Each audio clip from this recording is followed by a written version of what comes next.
Finally candle কেকের ফুল ভিডিওটা নিয়ে চলে এসেছি। সম্পূর্ণ ভিডিওটা দেখতে অবশ্যই আমাদের ফুল ভিডিওটা দেখবেন আর সঙ্গেই থাকবেন। হ্যালো এভরিওয়ান, আসসালামু আলাইকুম। সবাই কেমন আছেন? আশা করি সবাই অনেক বেশি ভালো আছেন। ছোট ক্যান্ডেলগুলো বানাতে কিন্তু অনেক ঝামেলার। এমনিতেই ছোট কেকগুলো তো ফিনিশিং হতে চায় না, আর এটা তো আরও বেশি ছোট। মাঝখানে একটা স্ট্র দিয়ে নিয়েছি যাতে করে কেকটা পড়ে না যায় আর ভালোভাবে আমি ধরতে পারি। একদিকে ওই স্ট্রটা ধরার কাজও করবে, আবার ফিনিশিং দিতেও সাহায্য করবে আমাকে। কোনো হাইট কেকের মাঝখানে যদি স্ট্র দেওয়া হয় তাহলে কিন্তু কেকগুলো আর নড়াচড়া করে না, একদম স্টেবল হয়ে থাকে। কিছুদিন আগে থেকেই এই ক্যান্ডেল কেকটা অনেক ভাইরাল ছিল, কিন্তু আমি সবার দেরিতে বানিয়েছি।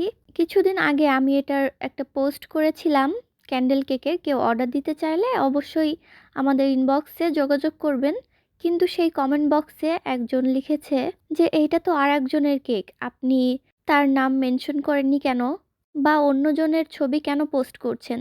আমি তো সেটা আমার বলে চালাইনি, আমি তো শুধুমাত্র ছবি পোস্ট করে দিয়ে বলছি কারো যদি লাগে সে যেন অর্ডার দেয়। কিন্তু মানুষ এখন বেশি ক্রেডিট নিতে ব্যস্ত। সবাই শুধু বলে আমাকে ক্রেডিট দাও, আমি বানিয়েছি প্রথমে এই কেকটা, অবশ্যই আমার নামটা মেনশন করবে। কিন্তু সবার প্রথমে এই ক্যান্ডেল কেকটা কে বানিয়েছে, বাংলাদেশের কেউ নাকি বাংলাদেশের বাহিরে, সেটাও তো একটু জানতে হবে, তাই না? তারপরেই তো ক্রেডিট দিব।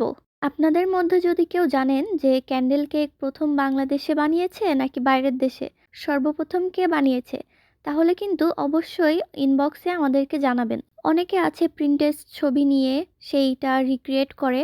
রিক্রিয়েট করলেই কি ক্রেডিটটা তার হয়ে যাবে? একদমই কিন্তু না। সর্বপ্রথম জিনিসটা যে তৈরি করে, যে বানায়, ক্রেডিটটা কিন্তু তারই পাওনা। ঠিক বললাম নাকি ভুল? অবশ্যই আপনাদের মতামতটা আমাকে জানাবেন। আমিও কিন্তু কপি করে বানিয়েছি অন্যদেরটা দেখে, এর জন্য এই ক্রেডিটটা কিন্তু আমার যাবে না। আমার কাছে যে ক্যান্ডেলটার ছবি ভালো লেগেছে আমি ঠিক সেইভাবে বানানোর চেষ্টা করেছি। আবার যার কাছ থেকে এই ছবি নিয়েছি সেও কিন্তু অন্যজনের থেকেও দেখেই রিক্রিয়েট করেছে। তাই বলা যায় না যে কে আসলে প্রথম বানিয়েছে। এক একজনের হাতের কাজ এক এক রকম। কারোটা সুন্দর হয়, আবার কারোটা মিডিয়াম সুন্দর, আবার কারোটা অনেক বেশি সুন্দর হয়। বেশিরভাগ এই ধরনের কাজ বাইরের দেশে বেশি করা হয় আমি দেখেছি। কথা বলতে বলতে আমার ক্যান্ডেলটা কিন্তু প্রায় রেডি হয়ে গিয়েছে। বড় ক্যান্ডেলটা রেডি করা একটু টাফ ছিল আমার জন্য, কিন্তু ছোট ক্যান্ডেলটা খুবই সহজভাবে হয়ে গেছিল, কারণ এটা একটু ছোট ছিল আর বড়টা একটু বেশি লম্বা ছিল। তারপরে এখানে আমি কিন্তু হোয়াইট চকলেটটা ভালোভাবে মেল্ট করে এখানে ড্রিপিং দিয়ে দিয়েছি। যে কোনো কেকেই কিন্তু এমন ড্রিপিং দিলে খুবই সুন্দর লাগে, আর এটা তো ক্যান্ডেল কেক। ড্রিপিং দেওয়ার পরেই মনে হচ্ছে যে এটা একদম আসল মোমবাতি। তারপরে এখানে আমি ছোট্ট মোমবাতি বসিয়ে দিয়েছি। নতুন নতুন ডিজাইনের কেক বানাতে আসলে অনেক ভালো লাগে। নতুন কোনো কিছু শেখাও হয়, আবার নতুন কিছু রিক্রিয়েট করা হয়। এই দেখুন আমার ক্যান্ডেল কত সুন্দর দেখা যাচ্ছে, একদম মনে হচ্ছে আসল মোমবাতি। আমার বাসার সবাই এটা দেখে বলছিল এটা তো একদম রিয়েল লাগছে, এটাকে সুন্দরভাবে সাজিয়ে রাখো, কাউকে দিও না। কিন্তু কি করার, এটা তো কাস্টমারের দিতেই হবে।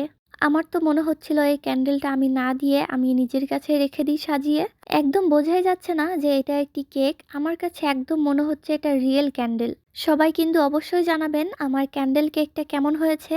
আর ভালো লাগলে অবশ্যই লাইক, কমেন্ট আর শেয়ার করবেন। সম্পূর্ণ ভিডিওটা দেখার জন্য সবাইকে অনেক বেশি ধন্যবাদ। সবাই ভালো থাকবেন। আসসালামু আলাইকুম।